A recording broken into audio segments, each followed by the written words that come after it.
A diferencia de lo que muchos cristianos hoy en día piensan respecto al Evangelio, que dicen que el Evangelio es el ABC de la salvación, es decir, que su mensaje es básicamente o sirve básicamente para la salvación del alma. Las Escrituras no enseñan eso.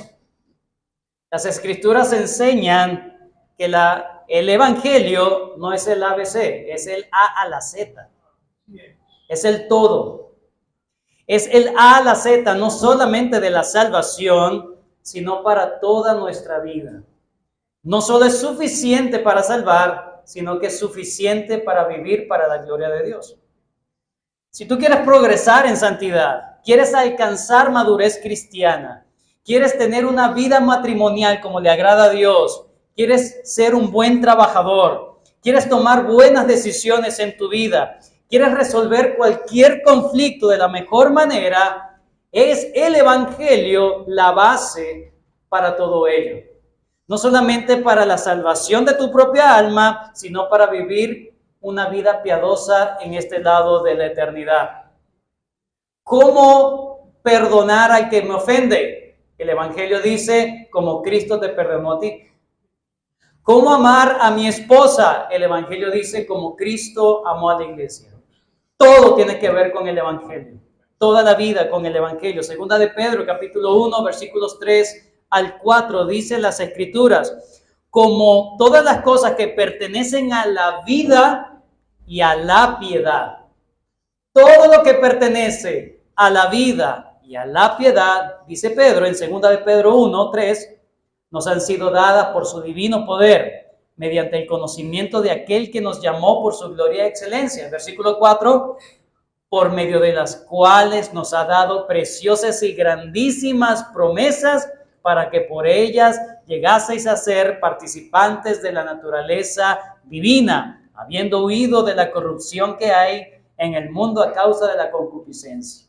Así que tenemos todos los elementos, todos los recursos del cielo para vivir para la gloria de Dios. Y eso lo da el Evangelio. Solamente el Evangelio. Hablar, hermanos, del Evangelio es sinónimo a hablar de la fe. De esta fe que se nos expuso el domingo pasado. En el versículo 1, esa fe que fue descrita de esta manera es pues la fe, la certeza de lo que se espera, la convicción de lo que no se ve.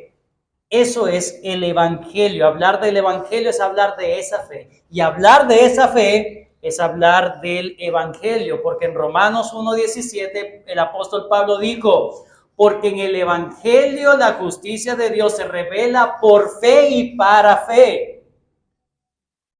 Como está escrito, mas el justo por la fe vivirá. Este es el mismo texto que usa el escritor de Hebreos para introducir la vida de fe. Mas el justo por la fe vivirá. Y aquí Pablo en Romanos 1:17 dice, es el Evangelio, la fe. Así que el autor a los Hebreos, luego de que ha llamado a su audiencia una vez más a no apostatar de la fe, es decir, a no renunciar al Evangelio, y luego que los ha animado a seguir en la fe, es decir, a seguir abrazando el verdadero Evangelio, ahora va a dar como buen maestro una ilustración de cómo se vive o cómo es una vida en fe o una vida en el Evangelio. Si yo realmente tengo la verdadera fe, si estoy verdaderamente en el Evangelio, Él nos va a dar una lista, una ilustración de muchos personajes bíblicos para que nosotros veamos cómo se ve eso en la cotidianidad.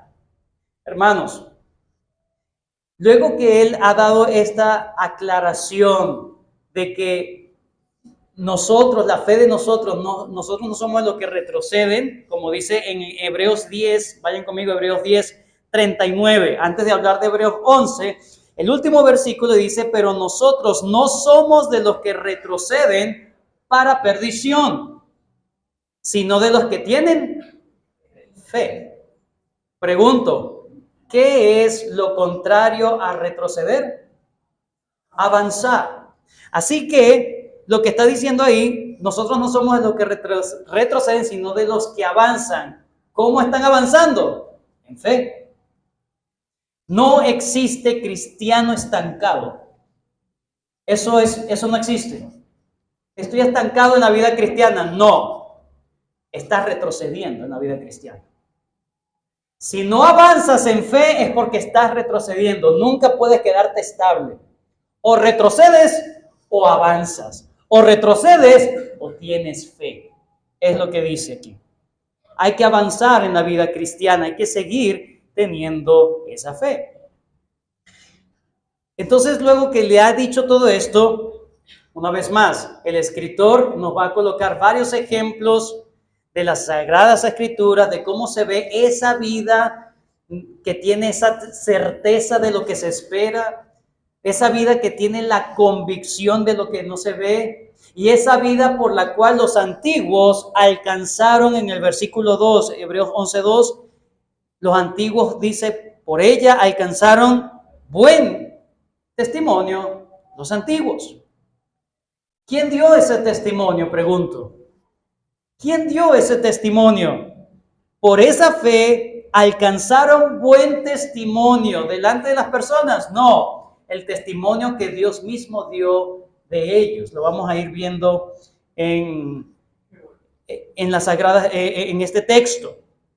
Es Dios mismo que ha dado testimonio. No fueron sus familiares que dijeron, bueno, este es un cristiano o esta es una cristiana. No fue de las personas. Dios mismo dio testimonio de que su cristianismo, de que su fe era genuina. Ahora, hay algo que es importante antes de abordar el tema, algo que es importante aclarar. Si vamos a hablar de la fe, pudiésemos esperar que inmediatamente el autor agarre a Abraham, a quien se conoce como el padre de la fe. ¿Por qué no habla de Abraham inmediatamente como un ejemplo de alguien que vivió en fe? Bueno, pueden haber dos razones por las que no comienza a hablar de la fe por medio de la ilustración de Abraham. Número uno, para que nosotros entendamos que la verdadera fe es mucho más primitiva de lo que pensamos. Es mucho más antigua de Abraham. Comienza desde la misma creación, la verdadera fe. Y en segundo lugar, básicamente se debe porque todos los ejemplos, todas las personas que son mencionadas allí, básicamente o esencialmente constituyen una lista de características de la verdadera fe. Es decir, el punto aquí no es resaltar al personaje, sino resaltar la característica o la manifestación que hizo este personaje de su fe. Y eso hay que verlo de forma conjunta. Es decir, cada una de estas características en su todo constituyen la única y verdadera fe. Y eso es para que no tengamos esa concepción de que, bueno, yo tengo la fe de Abraham, pero no tanto la de Moisés. No, esa sí me falta, hermano. O tengo más la de Abel que la de Enoc. Ahí sí, ¿verdad que, hermano? Ore por mí. No, el que tiene fe, la verdadera fe, se va a manifestar como se manifestó en Abraham, como se manifestó en Noé, como se manifestó en Abel, como se manifestó en Enoc. Todas. Es como el fruto del Espíritu. No, tengo amor, me falta paciencia, bastante, hermano, bastante paciencia. Pero tengo amor, por lo menos me consuelo con eso. No, todas, es un solo fruto. ¿Cómo se ven estas características? Bueno, antes de hablar, porque uno de los personajes más principales es Abraham, luego se va a hablar de Moisés. Pero hablando del padre Abraham, el padre de la fe, él trae unas características, unos ejemplos antes de hablar de Abraham. ¿Cuáles son? Son 4 características, son las que vamos a ver en la mañana de hoy. Primera característica, hermanos, la fe verdadera se manifiesta en alguien que vive con una cosmovisión correcta de la vida. Vuelvo a repetir, la fe verdadera se manifiesta en alguien que vive con una cosmovisión correcta de la vida, versículo 3. Luego vamos a ver, en segundo lugar, la fe verdadera se manifiesta en alguien que vive adorando correctamente al Señor. Versículo 4. Luego vamos a ver, la fe verdadera se manifiesta en alguien que vive correctamente en su vida cotidiana.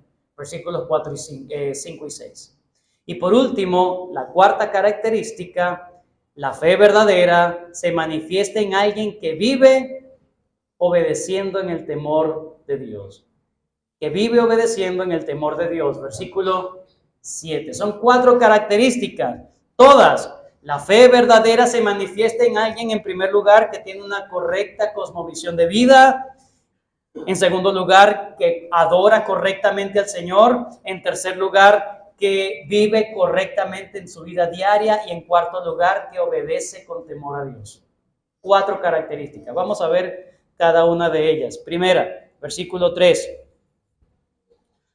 Por la fe entendemos haber sido constituido el universo por la palabra de Dios, de modo que lo que se ve fue hecho de lo que no se veía.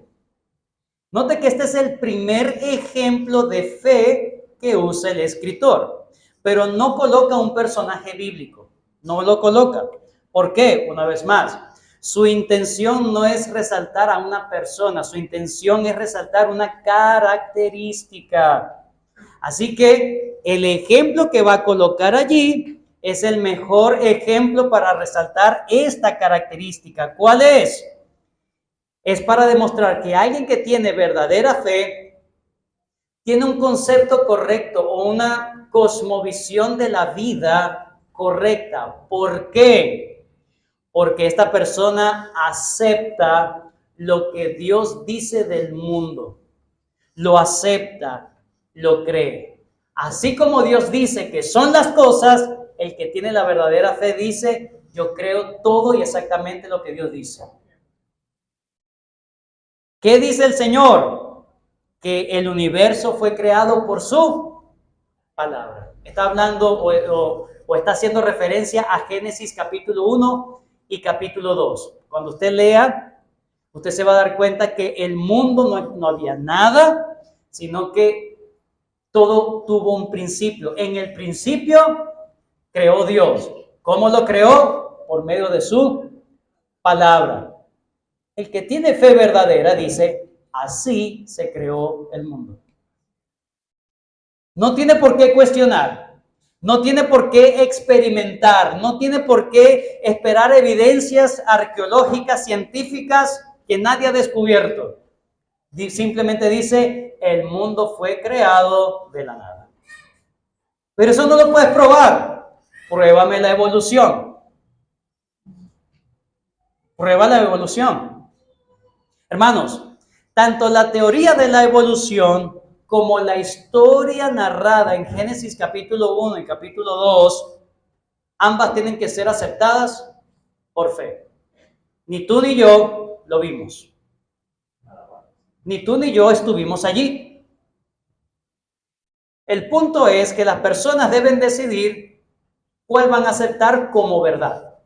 No significa que eso se vuelva verdad.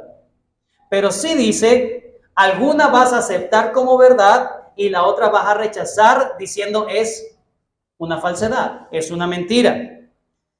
Romanos capítulo 1, versículo 18 dice, porque la ira de Dios se revela desde el cielo contra toda impiedad e injusticia de los hombres que detienen con injusticia la verdad.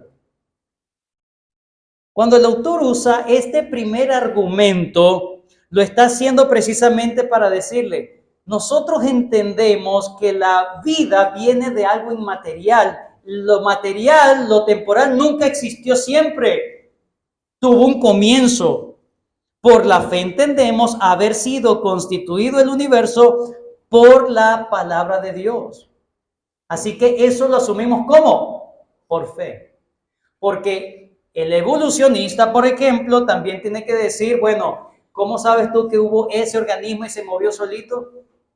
Tiene que aceptarlo por fe, porque es imposible probarlo. Entonces, él lo acepta por fe, una mentira. El creyente acepta por fe la verdad de Dios.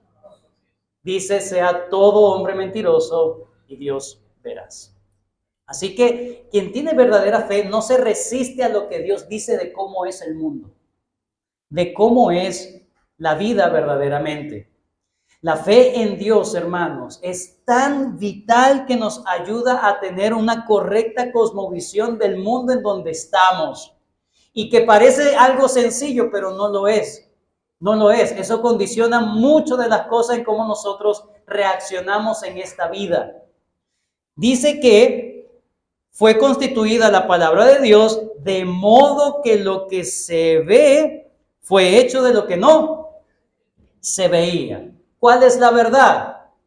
El creyente no solamente asume la verdad de que Dios creó el mundo, sino de que el mundo no lo es todo. Hay una realidad más allá de esta realidad material. Hay una realidad más allá de este mundo temporal. Este mundo es finito, tiene una fecha de nacimiento y tendrá una fecha de caducación o de finalidad. En ese sentido, el creyente dice, este mundo no es mi hogar. Si no tienes una correcta cosmovisión del mundo en que estás, entonces tu mundo estará girando en torno solamente a los bienes materiales. Cuando el Señor Jesucristo declaró que la vida del hombre no consiste en los bienes que posee. No consiste en ellos. Según el texto, el creyente vive por fe en este mundo material, sabiendo que le espera algo mejor. Hay un mundo inmaterial, hay un mundo invisible, y ese mundo es la realidad. Ese mundo invisible es trascendente, y ese mundo invisible es importante. No estamos diciendo que el hombre, ¿verdad? El ser humano creyente tiene que decir, bueno, este mundo ya no me importa. No, no estamos diciendo eso. Pero sí va a colocar, si tiene una correcta cosmovisión de la vida, va a colocar los asuntos temporales en su justa medida. No va a colocar su vida temporal por sobre la vida espiritual. Va a tener un correcto balance en su diario vivir.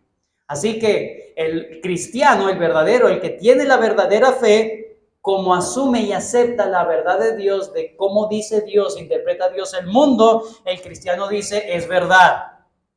Este mundo debajo del sol es vanidad si no hay Dios. Pero como hay Dios, este mundo yo puedo vivir para la gloria de Dios. Yo puedo vivir, Él solamente le da sentido a la vida. Así es una vida de fe. Entonces, en primer lugar, tiene una cosmovisión correcta. ¿Por qué? Porque acepta todo lo que Dios dice en su palabra de cómo es la vida. Segundo, versículo 4. Por la fe, Abel ofreció a Dios más excelente sacrificio que Caín, por lo cual alcanzó testimonio de que era justo, dando Dios testimonio de sus ofrendas, y muerto aún habla por ella. El autor sigue el relato bíblico, comienza aludiendo a Génesis capítulo 1 y capítulo 2, y sigue en la narrativa del libro de Génesis, y ahora se enfoca en un personaje, en este caso Abel. Abel fue el primer hombre que murió sobre la faz de la tierra. ¿Sí? Claro que la Biblia lo dice. ¿Usted lo cree? Claro, fue el primer hombre que murió en la faz de la tierra. Espero que lo crea. Esa es la verdad. Se nos narra en Génesis 4, vayan conmigo rápidamente, Génesis 4.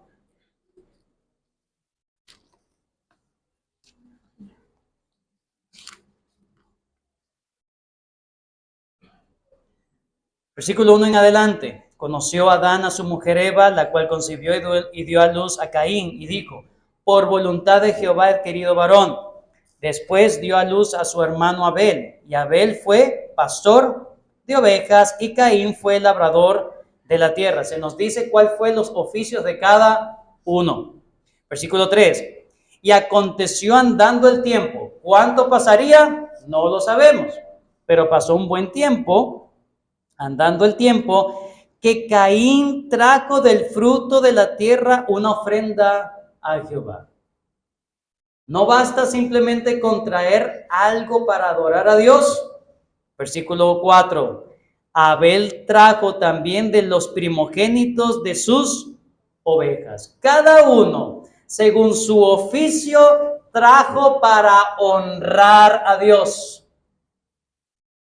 Pero uno fue aceptado, el otro no. ¿Cuál es la razón? Hebreos capítulo 11, versículo, espero no se hayan ido de ahí. Versículo 4 nos dice cuál fue la razón de que un sacrificio fue aceptado y el otro no. Hebreos 11:4 dice, por la fe. Por eso fue aceptado. Porque lo hizo en fe. Lo hizo por la fe. Ambos ofrecieron su trabajo al Señor. Ambos ofrecieron algo al Señor. Pero aquí en Hebreos 11 nos dice que Abel lo ofreció por la fe y por eso fue aceptado. En la narrativa de Génesis capítulo 4 también se nos dice eso. Versículo 4. Y Abel trajo también de los primogénitos de sus ovejas, de lo más gordo de ella. Y aquí, y miró Jehová con agrado ¿a quién? A Abel y su ofrenda. Pero, versículo 5, pero no miró con agrado a Caín y a la ofrenda suya. La persona y lo que ofrece. El punto no es tanto lo que os ofrece, el punto es la persona. ¿Con qué corazón se ofrece el sacrificio? No significa que el sacrificio puede ser cualquier cosa, tampoco. Tienen que ser las dos cosas juntas. Tanto el corazón como la ofrenda correcta. Pero el punto es que el corazón guió a Abel a dar la ofrenda correcta. Mientras que el corazón de Caín lo guió a ofrendar la ofrenda incorrecta. En Hebreos 11:4 se nos dice que Abel ofreció a Dios más excelente sacrificio que Caín. Fue más excelente. La palabra en griego que se usa aquí literalmente significa más abundante. Ofreció un sacrificio más abundante. Esa abundancia no debemos entenderla con cantidad, no fueron demasiadas ovejas, no, sino en cuanto a calidad. Por eso es más excelente, más abundante en cuanto a calidad de sacrificio. Por eso es que en otras traducciones de la Biblia, esa palabra también se traduce como mejor. Trajo una mejor ofrenda o un mejor sacrificio. O también se puede traducir como un sacrificio más agradable. Más agradable. Una vez más, ¿qué hizo que la ofrenda de Abel fuera más agradable a Dios, fuera mejor, fuera más abundante? Por la fe. Muy bien. Por la fe. Para que tu adoración en este momento llegue agradable delante de Dios, debes hacerlo por fe. ¿Por qué vienes tú a congregarte hoy? Porque el Evangelio, la fe, el Evangelio te dice que en Cristo han sido perdonados todos tus pecados y tú vienes con agradecimiento. Pero si tú no lo crees, vas a estar acá, vas a estar cantando, pero eso no tiene sentido, porque no lo crees. Para venir a dar adoración a Dios en el día de la adoración, todo comienza en tu corazón. Es un asunto del corazón. David Bort dice, el comentarista dice, en nuestro texto de Hebreos, no solo nos dice que el sacrificio de Abel fue ofrecido por la fe, sino también que ese sacrificio en sí mismo era excelente. Las dos cosas La fe y la propiciación por medio de la sangre en realidad siempre van juntas. La verdadera fe siempre se acerca a Dios sobre la base del sacrificio que Dios provee. Se los explico básicamente. ¿Por qué fue agradable? ¿Fue correcta la ofrenda? ¿Fue más excelente, más abundante la ofrenda? Porque él lo hizo en fe, mientras que el otro no. ¿En fe en qué? Preguntamos. ¿En qué fue la fe? Una vez más, Génesis capítulo 4. ¿Porque él tuvo mejor corazón, era más bueno? No, porque él termina creyendo algo. Y lo que él ofrece es una demostración de su fe. Luego de que el Señor, en Génesis 3:15, vayan conmigo, Génesis 3:15, en medio de los juicios que Dios da a Adán y a Eva, en Génesis 3:15 Dios le promete algo. Dice, y pondré enemistad, le está hablando a la serpiente, y pondré enemistad entre ti y la mujer, y entre tu simiente, hablando de la simiente de la serpiente, y entre tu simiente y la simiente suya, la simiente de la mujer. Esta, la simiente de la mujer, esta te herirá en la cabeza y tú le herirás en el calcañar. El Señor ha prometido enviar un descendiente, una simiente, una semilla, un descendiente de la mujer que iba a terminar aplastando la cabeza de la serpiente. Esa fue la promesa. Ese es el evangelio. Dios le está anunciando el evangelio aquí a Adán y a Eva.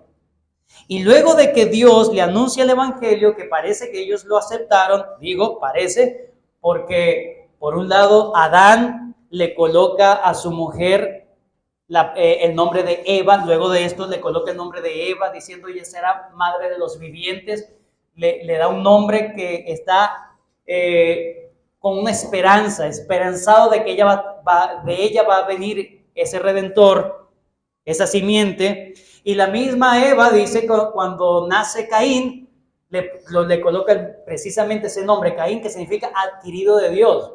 Parece que ella estaba esperanzada de que Caín era esa simiente que Dios le había prometido.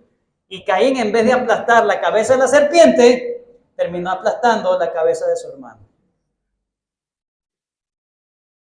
Pero el punto acá es que luego de tan fuerte juicio de Dios, miren lo que Dios hizo en el versículo 21. Génesis 3:21. Y Jehová Dios hizo al hombre y a su mujer túnicas de pieles y los vistió. ¿Qué hizo Dios? Hubo el primer sacrificio de un animal en el mundo. En la historia de la humanidad ocurrió allí, ¿cierto? ¿Verdad que sí? Ajá. Porque la Biblia lo dice. Ese primer sacrificio derramó sangre para cubrir con la piel de ese animal, para cubrir la desnudez y la vergüenza del pecado que produjo en Adán y Eva.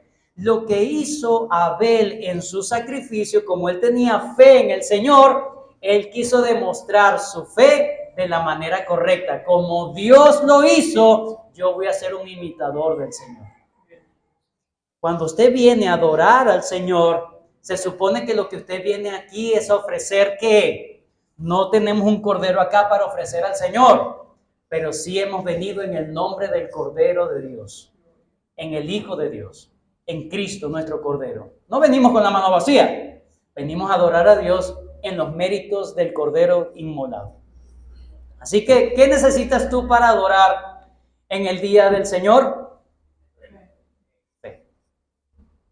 ¿Qué necesitas tú para que tus cánticos, por más mediodiosos sean aceptados agradablemente delante de Dios? Fe. ¿Fe en qué? ¿En que tú cantas bien? ¿En que tú eres buen cristiano? ¿En que tienes fe en el Redentor? Como Abel. Como Abel. Tienes fe en el Redentor. Es otro que me cubre. Su sacrificio lo demostró. Así debemos hacer. ¿Qué necesitas tú para que durante la semana realmente tú estés planificándote no acostarte tarde el sábado y puedas estar bien con todas tus energías y listo para la adoración el domingo. ¿Qué necesitas? Fe. Necesitas el Evangelio. Necesitas recordar cada vez más el Evangelio. ¿Cómo me voy a presentar delante de Dios de esta manera? No, Él es mi Señor. Todo se hace por medio de la fe. Tercero. Bueno, una vez más en el versículo, Hebreos, nos ubicamos en Hebreos otra vez.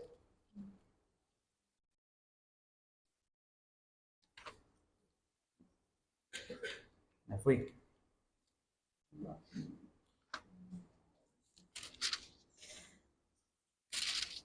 En Hebreos dice, Abel ofreció a Dios más excelente sacrificio que Caín, por lo cual alcanzó testimonio de que era justo. ¿Quién dio el testimonio? El texto dice, ¿dando qué? Dios testimonio de sus ofrendas. Y muerto, aún habla por él. Aún en esa muerte, en su martirio, declara que él tuvo verdadera fe. Así que la fe en la vida por ejemplo, en la vida de Abel, se ve en la convicción de lo que no veía. Para entender el mundo constituido en el universo por la palabra de Dios, ¿qué dice allí? Convicción de lo que no se ve. Ahora pues pasemos a Enoc. Versículo 5. Enoc fue traspuesto para no ver muerte y no fue hallado, porque lo traspuso Dios, y antes que fuese traspuesto, tuvo testimonio de haber agradado a Dios. Ya hemos visto el primero, ¿verdad? Tener una fe verdadera me permite tener una cosmovisión correcta de la vida porque acepto la palabra de Dios tal como es.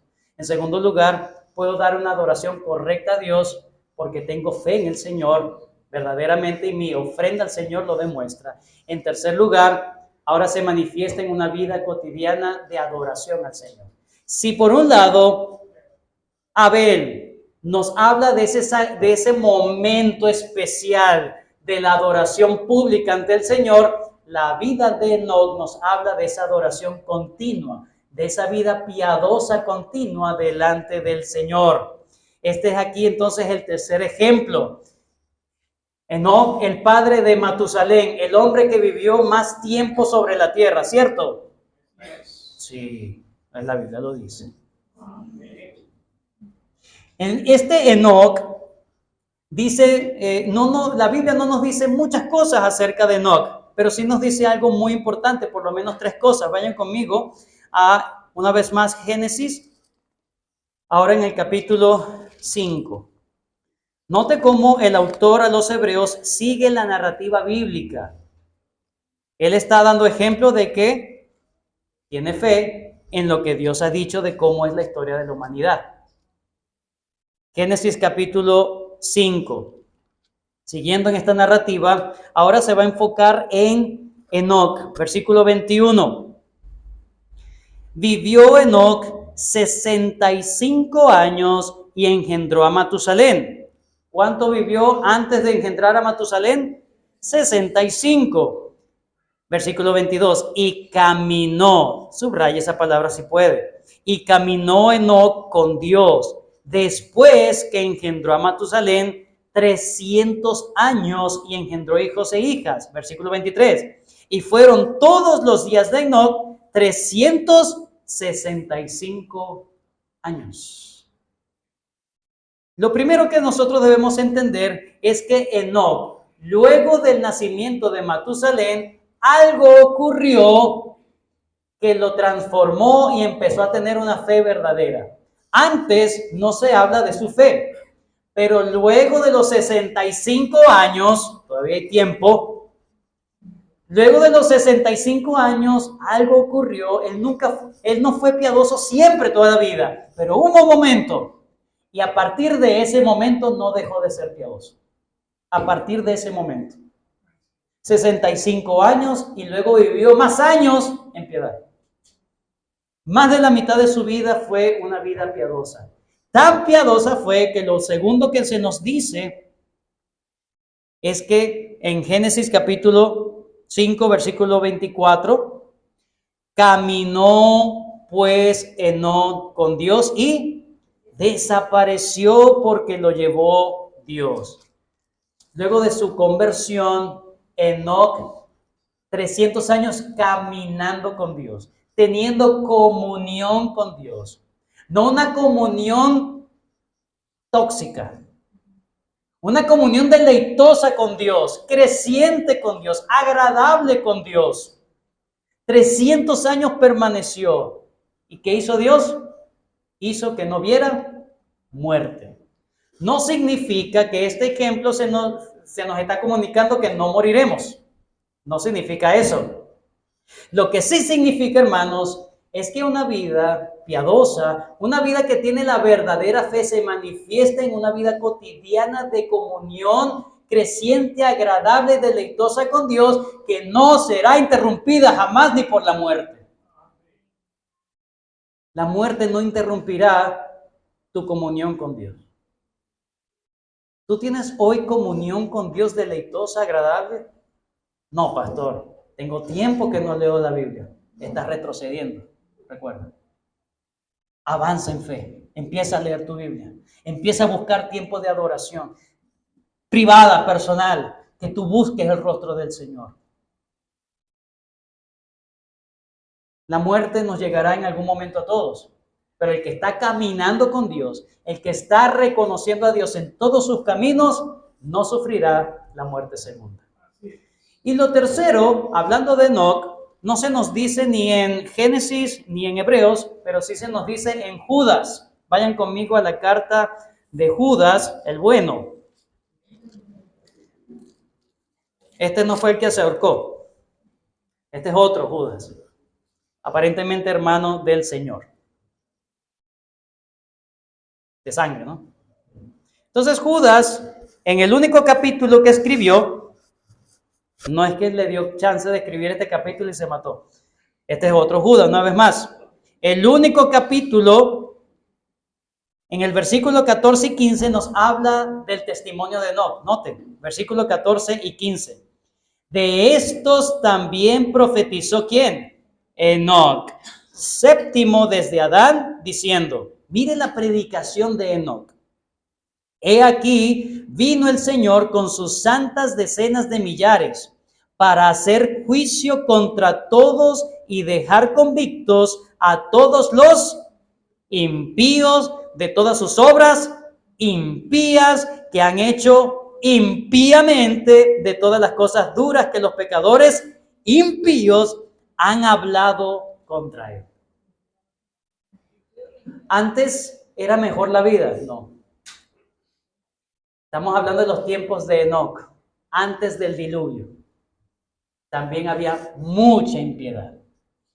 Pero así como Abel, solamente su sacrificio ante el Señor denunciaba implícitamente el mal sacrificio de Caín o la falta de fe de Caín, de la misma manera la vida de Enoc denunciaba la impiedad de los demás. No solamente hablando de los demás, diciéndole arrepiéntese, usted está viviendo una vida impía. Su propia vida era una denuncia de la maldad de los demás. Esa era la vida de Enoc. Ahora uno puede decir, bueno, Enoc era muy santo. La palabra o la respuesta es, sí, era muy santo. Porque si él estaba diciéndole a los demás que se arrepintieran de su impiedad, el Señor va a venir a dar juicio contra todos ustedes, los impíos, se supone que él cada vez estaba viviendo en más santidad. ¿Pero en qué santidad significa eso? ¿Que no cometió pecado nunca? No, es imposible. El que nunca cometió pecado fue el Señor Jesucristo. No hay hombre justo en la tierra. Pero entonces, ¿en qué radica esa santidad de Enoc? Bueno, el mismo texto de Judas nos indica a qué se refiere esa impiedad de los demás y de la cual Enoc estaba acusando. Versículo 4, Judas 4, capítulo 1, versículo 4. Porque algunos hombres han entrado encubiertamente, los que desde antes habían sido destinados para esta condenación, hombres ¿qué? Impíos. ¿Qué hacen esos hombres impíos? Que convierten en libertinaje la gracia de nuestro Dios y niegan a Dios, el único soberano, y a nuestro Señor Jesucristo. Esta era la tentación en que estaban cayendo los hebreos, a negar a Cristo, a renunciar a la fe, a renunciar al evangelio. Aquí está diciendo, bueno, los impíos terminan renunciando, pero antes empiezan a tomar con libertinaje la gracia de Dios. Esos son los impíos. No está diciendo que estaban en contra de Dios, sino que los impíos son los que agarran la gracia de Dios y la pervierten. Esos son los verdaderos, o son más impíos todavía. ¿Cómo se atreven a dañar la gracia y la oferta de Dios en el evangelio? Bueno, Enoc era alguien que estaba señalando ese gran pecado, esa gran impiedad. Dios le ha sido tan bueno con ustedes y ustedes han manchado la gracia de Dios. Entonces, él crecía en integridad. Esa era la santidad. Enoc crecía en integridad, en no bajar los estándares de Dios, en vivir una vida cada día más piadosa, más entregada al Señor, una vida que correspondía diariamente a una vida donde no tomaba libertinaje de Dios, de la gracia de Dios. No era una persona que pensaba, bueno, hago esto, yo sé que si pido perdón, Dios me perdona. Y ya, no pasa nada, no pasa nada. Estás denigrando de la gracia de Dios.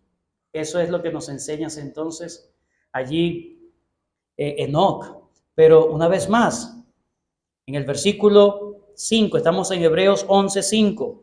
Por la fe Enoc fue traspuesto para no ver muerte y no fue hallado porque lo traspuso. ¿Quién se lo llevó? Fue el único hombre que no murió, ¿verdad?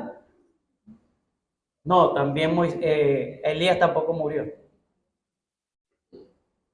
Pero no vio muerte. ¿Usted cree eso? Ay, no sé, que muy difícil. Desde el principio estamos hablando. Creer en lo que dice la Biblia.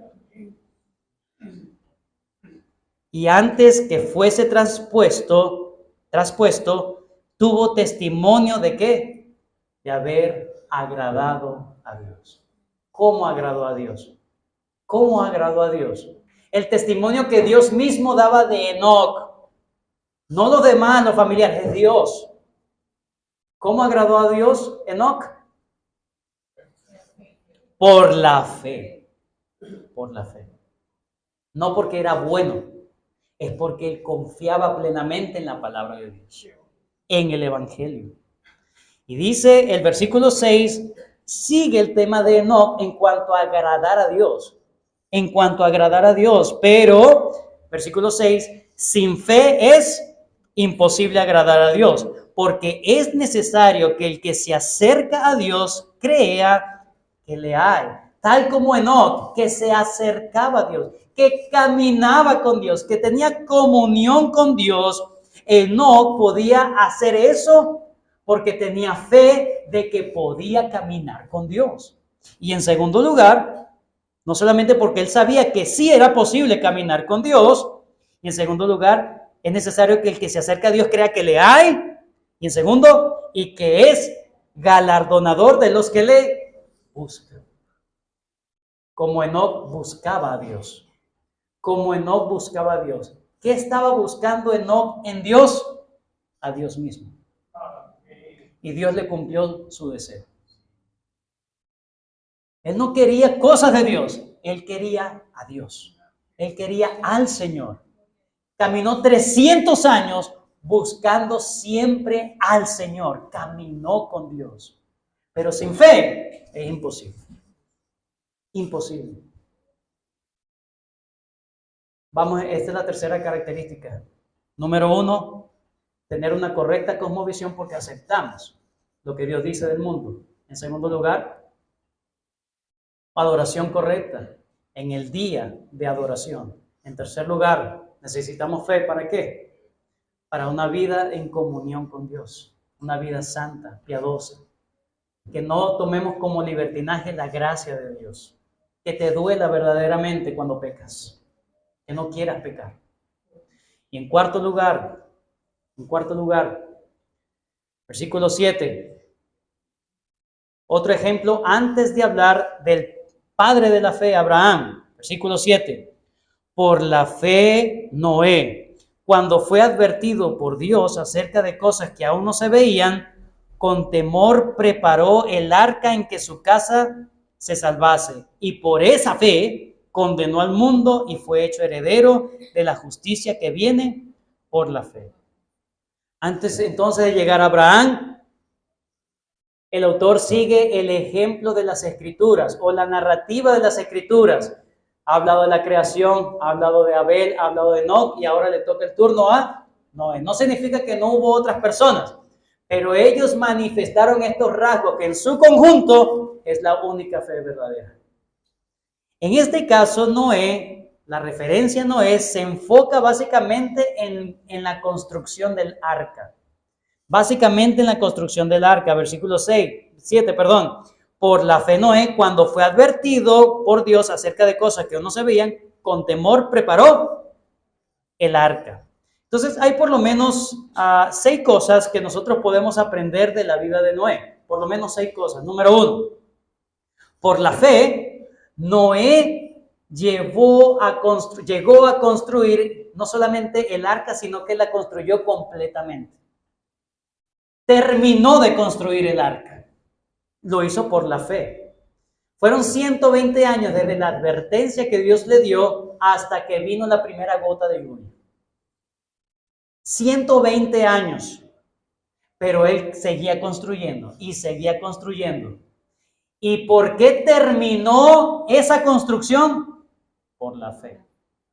Porque agarró en serio la palabra de Dios. Fue un hombre esforzado. Imagínense, ya han pasado 50 años y yo aquí dando.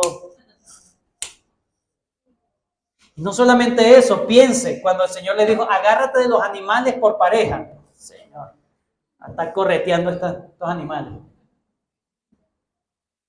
Todo eso por la fe. En segundo lugar, por la fe, Noé pudo obedecer a Dios de forma pública. Hermanos, era un arca, no era un barquito chiquitito. Era un arca, era un barco gigantesco en medio del desierto. Pero era un testimonio de su fe. Esa arca representaba la fe que tenía Noé.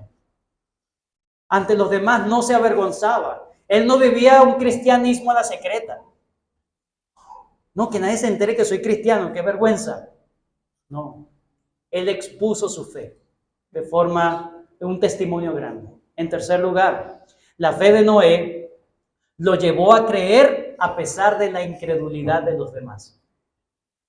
Imagínense la gente casándose, dándose en casamiento, dice la palabra de Dios, la gente ni pendiente, seguramente se burlaban de él. ¿Cómo vas a construir eso? Estamos tan lejos de la playa, estamos tan lejos del mar.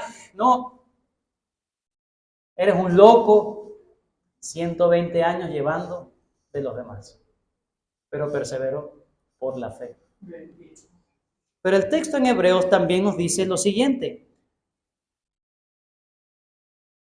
Por la fe, cuarto lugar, por la fe Noé, cuando fue advertido por Dios acerca de cosas que aún no se veían. Dice en Génesis capítulo 2, versículo 5, y toda planta del campo antes que fuese en la tierra, y toda hierba del campo antes que naciese, porque Jehová Dios aún no había hecho llover sobre la tierra. Ni había hombre para que labrase la tierra, sino que subía de la tierra un vapor, el cual regaba toda la faz de la tierra. No había lluvia. Algunos pueden decir, bueno, es que después de la caída seguramente pudo haber llovido. No lo sé, la Biblia no lo registra. Lo que la Biblia sí registra es que nunca hubo una lluvia como esa, por ejemplo, por lo menos.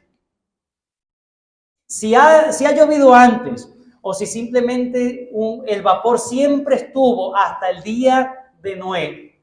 Lo cierto es que algo que nunca se había visto era una catástrofe, un juicio como le fue en ese tiempo de Noé. Como pasó en ese tiempo de Noé. Fue un juicio, hermanos, sin precedentes. Noé nunca había visto un juicio de tal manera, ni las personas habían visto un juicio de tal manera.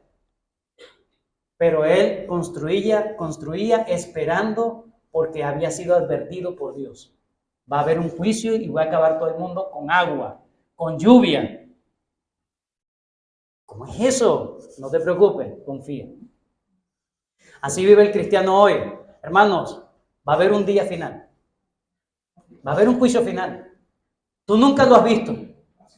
Nunca ha sido sin precedentes. Pero Dios lo ha prometido. Quinto lugar, la fe de Noé lo llevó a obedecer con temor. Versículo 7, una vez más. Fue advertido que cosas que aún no se veían. Y dice, con temor preparó el arca en que su casa se salvase. Con esa advertencia de Dios, él construyó el arca, no diciendo, ay, ¿será que pasa? ¿Será que no? No. Quiero darle rápido. Quiero estar listo, preparado para ese día, para el día del juicio de Dios. No se había visto nunca, pero él lo hizo por fe, con temor de que sí iba a ocurrir, y se preparó. No solamente se preparó para él, no solamente hizo el arca para él, lo hizo para su familia. Él se preocupó por su familia. Un padre que se preocupa por la familia. Tú te preocupas por tus hijos, por enseñarle el evangelio a tus hijos. O para ti, tú quieres que tu hijo se levante viendo el evangelio como algo simplemente los domingos religiosamente y ya. Porque tú también lo vives así. Noé no solamente lo construyó para él, lo hizo para su familia, pero lo hizo en temor. Probablemente no era tanto por la familia, aunque pensó en su familia, pero lo hizo más en temor de no desobedecer el mandato de Dios. Y en último lugar, esa fe de Noé lo llevó a heredar la promesa de Dios. Versículo 7 para finalizar. Y por esa fe condenó al mundo y fue hecho heredero de la justicia que viene por la fe. No es que él condenó literalmente al mundo, es que una vez más, tal como Abel, tal como Enoc, lo que hizo Noé, la obediencia temerosa a Dios que hizo Noé, denunció y condenó a los demás. Los demás no actuaron como él, porque los demás no tenían fe. Así que la característica de la fe de Noé es que era un temor, una obediencia con temor a Dios. No es simplemente por las consecuencias que me iban a pasar si no obedecía. Era a quien yo iba a desobedecer si no lo hacía. En conclusión, el evangelio, hermanos, es el A a la Z de la vida del hombre. Es el todo del hombre. He aquí, esto es el todo del hombre, dice en Eclesiastés, que tema a Dios y guarda sus mandamientos. Ese es el todo del hombre. El hombre fue creado para eso. Hermanos, sin fe en Cristo es imposible que tú agrades a Dios. Sin fe en Cristo es imposible que tengas una correcta cosmovisión del mundo y tengas una correcta respuesta ante las situaciones del mundo. Sin fe es imposible que tú vengas a adorar correctamente en el día de adoración. Sin fe en Cristo es imposible que tú lleves una vida cotidiana de comunión deleitosa con el Señor, de un caminar genuino con el Señor, donde te apartes más del pecado y disfrutes más de la comunión con el Señor. Sin fe es imposible que tú obedezcas con temor verdadero, no a las consecuencias, que tú obedezcas con ese temor de no desobedecer a tu Padre Celestial. Vivir en fe, hermanos, es posible. Vivir en fe es posible porque el Evangelio lo tenemos. El Señor nos dice que en Cristo pueden ser borrados todos nuestros pecados y nos da la vida eterna. El Señor nos da un nuevo corazón para amar su ley. Tenemos todas las herramientas posibles, pero debemos creer, hermanos. Debemos creer en el Evangelio. Debemos tener esa fe y conformar nuestra vida a lo que dice el Evangelio. Al final, ¿qué debemos hacer? Colocar los ojos en Jesús, el autor y consumador de la fe. Necesitamos entonces, hermanos, cada día el Evangelio. Necesitamos la fe. Necesitamos fortalecernos en fe. Necesitamos alimentar nuestra fe con el Evangelio del Señor, para que tu vida realmente agrade a tu Rey. Gracias, Señor, por este tiempo que nos has dado.